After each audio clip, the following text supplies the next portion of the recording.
ખેડાના મહેમદાવાદના રોહિસ્સા ગામમાં આવેલ પ્રાથમિક શાળાને ગ્રામજનોએ તાળાબંધી કરી। ગઈકાલે પ્રાથમિક શાળામાં શિક્ષકો વચ્ચે વિખવાદ થયો હતો। શિક્ષકો અંદરોઅંદર ઝઘડો કરતા આજે ગ્રામજનો ભેગા થયા હતા અને પ્રાથમિક શાળાને તાળાબંધી કરી હતી। શિક્ષકો વચ્ચે ચાલતા રાજકારણમાં બાળકો પીસાઈ રહ્યા હોવાથી શાળાના ગેટ આગળ બાળકો અને વાલીઓ ભેગા થઈને તાળાબંધી કરી શિક્ષણ સ્ટાફની બદલી કરવા માંગ કરી। મારું નામ બળદેવભાઈ બીજલભાઈ દેસાઈ।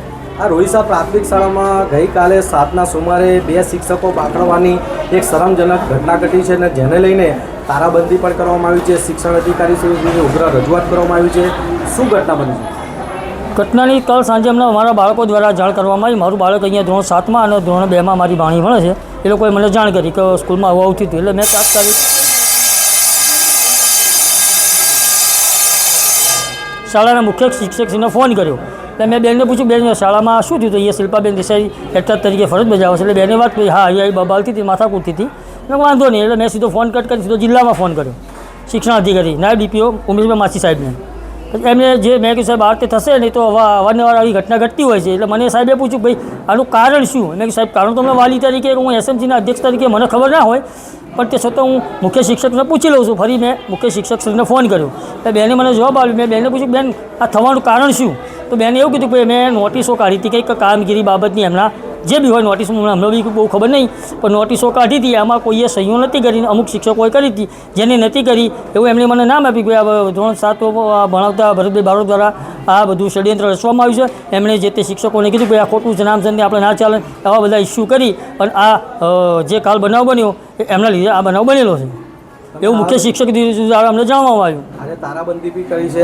આ શાળામાં અમે તાળાબંધી એટલા માટે કરી, શિક્ષક દ્વારા જો આવા કૃત્યો કરવામાં આવતા હોય, વિવિધ ગાળો બોલવામાં આવતા હોય, છૂટા હાથની મારામારી થતા હોય, અમે છેલ્લા આપણે 1.5-2 મહિના પહેલાં મણિનગરની 7th ડે સ્કૂલમાં બાળક દ્વારા બાળકને મારી નાખવામાં આવ્યું તો ઉગ્ર રોષ ત્યાં જોવા મળ્યો હતો। એવું જ અહીંયા શિક્ષકો દ્વારા આ કૃત્ય કરવામાં આવ્યું તો આ અસર બાળકો ઉપર પડે અને આવા શિક્ષકોની તાત્કાલિક ધોરણે જે રાજરમત રમતા હોય એવા શિક્ષકોની તાત્કાલિક ધોરણે અહીંયાથી બદલી થાય, ત્યારબાદ અમે શાળા તાળાબંધી ખોલીશું। મારું નામ દેસાઈ શિલ્પાબેન મગનભાઈ, હું એસ્ટેટ તરીકે રોહિસ્સા પ્રાથમિક શાળામાં ફરજ નિભાવું છું। આ રોહિસ્સા પ્રાથમિક શાળાની અંદર ગઈકાલે સાંજના સમયે 2 શિક્ષકો બાખડવાની ઘટના ઘટી છે, એ ખરેખર શરમજનક છે। શું કહેવા માંગો છો? ખરેખર સાહેબ શરમજનક છે, પણ બપોરે થયું હતું એ બંને માટે નોટિસ તૈયાર કરીને જ મૂકી હતી, પણ પ્રશ્ન થયો એવો કે એમને સાંજે 5 ને 5 મિનિટ બાકી હતી આ ઘટના કરેલી, ત્યારે એ બંનેને છૂટા પાડવામાં રહ્યા, એટલે મેં એમની પર કાર્યવાહી કરી નથી। આજે તાળાબંધી પણ કરવામાં આવી છે વાલી મિત્રો દ્વારા? હા સાચી વાત છે, આજે તાળાબંધી કરવામાં આવી છે। કોઈ શિક્ષણ અધિકારી શ્રી દ્વારા તપાસ અર્થે આવ્યા છે? હા આવ્યા છે, તાલુકા પ્રાથમિક શિક્ષણ અધિકારી। શું પગલાં લેવામાં આવશે આવનાર સમયમાં? આવનાર સમયમાં સચોટ માહિતી લઈ અને જો સચોટ વ્યક્તિ જોડે પહોંચવામાં આવશે તો આનો નિર્ણય ચોખ્ખો આવશે। આ રોહિસ્સા પ્રાથમિક શાળાની અંદર કેટલા અંદાજિત શિક્ષકો છે? 12 શિક્ષકો। સંખ્યા કેટલી હશે? સંખ્યા છે 336, 11 શિક્ષકો, 1 ખેલ સહાયક। આ વર્ષો જૂની શાળા છે, કહેવાય છે કે 50, 60, 70 વર્ષ જૂની શાળા છે અને એની અંદર આવા નિંદનીય બનાવ બને એ ખરેખર યોગ્ય છે મેડમ? નથી યોગ્ય।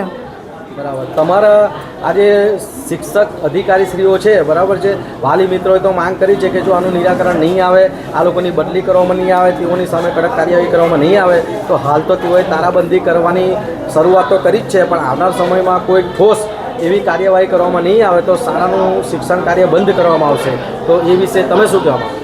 હું એ વિશે એવું કહું છું કે બાળકોનું ભણવાનું બગડે નહીં એ માટે સ્કૂલ શરૂ રાખો, બાકી એની યોગ્ય તપાસ કરાવો।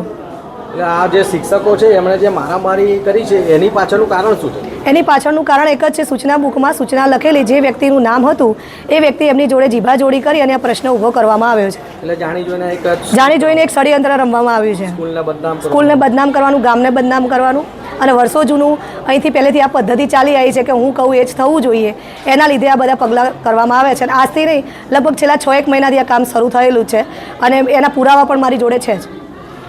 બધાને હું મળીશ આજે, ગ્રામજનો જે અહીંયા જે રજૂઆત કરવા આવ્યા છે, એસએમસીના અધ્યક્ષ છે, સરપંચ છે, એ બધાને મળી અને મુખ્ય શિક્ષક અને સ્ટાફને પણ હું મળીશ અને એના જે કંઈ નિવેદનો હશે, જે કંઈ પૂછપરછ કરવાની હશે, જે કંઈ અહેવાલ છે લઈ અને તટસ્થ રીતે જે કંઈ એના ગુણદોષના આધારે જે કંઈ કામગીરી કરવાની હશે એનો રિપોર્ટ હું જિલ્લા કચેરીએ સબમિટ કરીશ। કેટલા દિવસ લાગે સાહેબ આપણું અંદાજે? બસ હું આજે આવ્યો છું એટલે આજે આ બધાનું લઈ અને પૂરું કરીને જેમ બને એમ વહેલી તકે વડી કચેરીમાં મોકલી દઉં. અધિકારી તરીકે આ જે ઘટના ઘટી છે બરાબર એ યોગ્ય કહેવાય? ના ના ના, આવું ના થવું જોઈએ. અને હું શિક્ષકોને પણ ઠપકો આપું છું, બરાબર છે, એ રીતે યોગ્ય નથી. બરાબર. નિખિલ ભટ્ટ, દિવ્યાંગ ન્યૂઝ, ખેડા.